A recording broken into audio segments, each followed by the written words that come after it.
What if you could capture a moment? Would you want to drink it in fully? What if it's because it's so hard to let go that it becomes toxic to even bathe in? Would you still swim in the memories?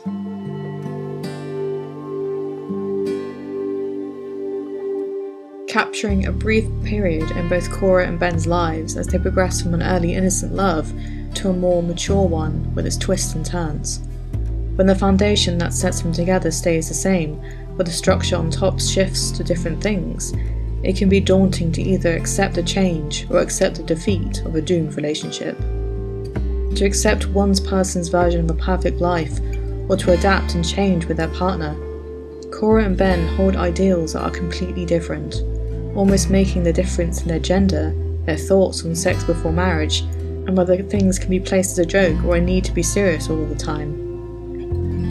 The more conversations we find ourselves being a fly on the wall for, the more we understand, from an outsider's perspective, how different these two people are, how their parents have shaped them to be these young adults, and why, in the end, how we can understand how precious a relationship is, until it potentially isn't.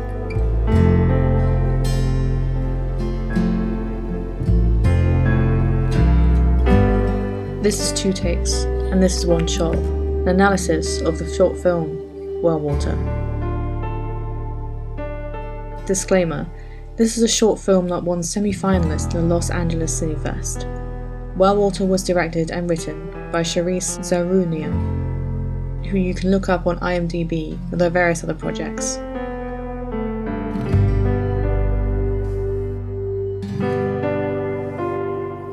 This is a short film exploring in a slippery timescale that animates a relationship like the name of the short film, Well Water.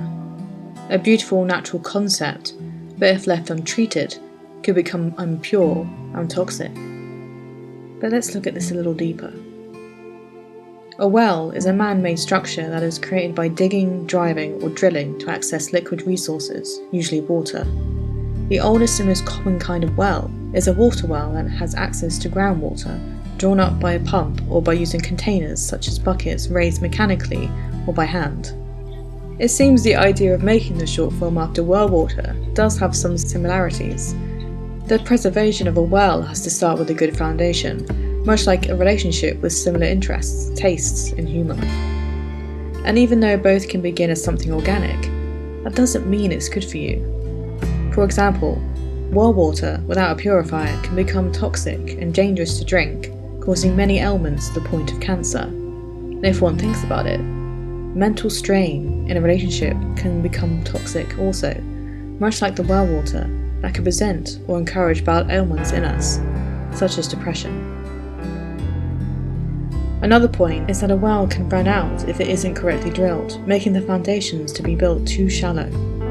A well-structured well could last a lifetime if done correctly, and linking it again to Cora and Ben's relationship, their love can only go so far down into the earth. They might love each other wholeheartedly, but time cannot stand still, even though this is what Cora wants, and so, with the passage of time, they need to either adapt or accept their well of their love to be too shallow to drink from.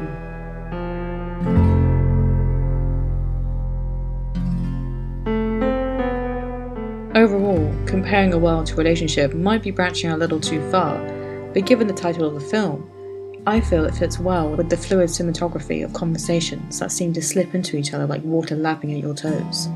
We, the viewer, are always in the middle of a conversation, and this way of film is always an interesting way for the characters to introduce themselves to us in a more organic format.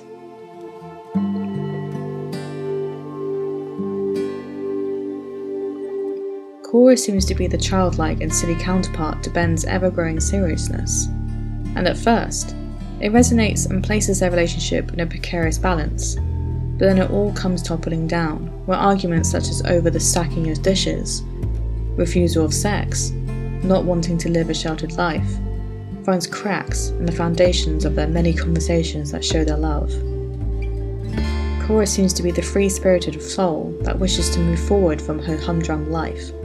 She wants to go to college, doesn't mind mess, and wants to explore and take everything she can out of life.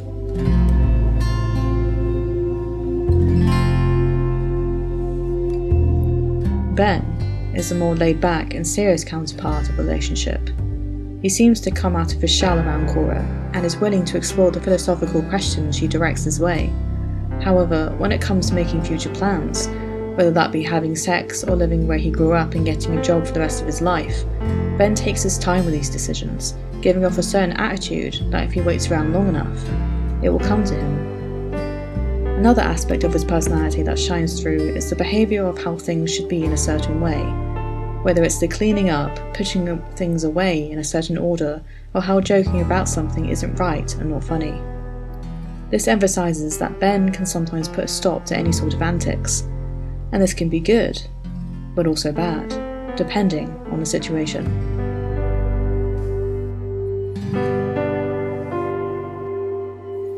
The scene of the playground shows their freedom of their childhood selves, but it all comes towards the revelation shown in the symbolic gesture of when Cora has to wait until Ben helps her by pushing her down the slide, and then for the gasp of her not being ready for it. Almost like Cora is constantly waiting to move forward for bigger and better adventures, like New York, and it's always Ben she's waiting on. Cora is saying it's the story of her life isn't far off at this point. She is indeed waiting for Ben to come to some sort of conclusion on various issues, such as sex and moving on after school.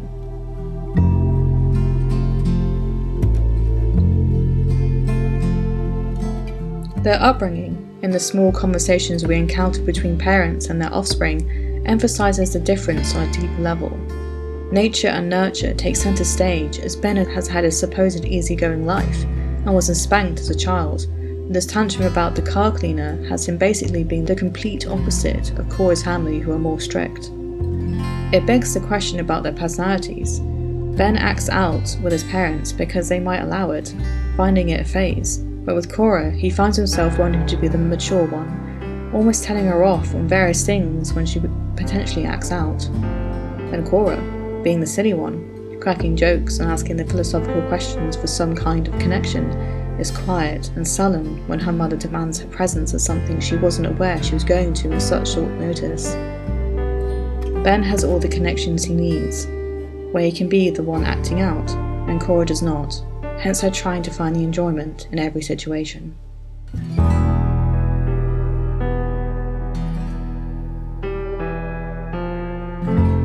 There is a certain amount of truth in the statement, opposites attract.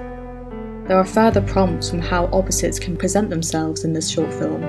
The way both characters act with each other, which is the exact opposite with their parents. It's an interesting concept. How the way they were brought up could project other elements of their personalities to come forward in different areas in their life, and one of them being the relationship we see unfold in these conversations.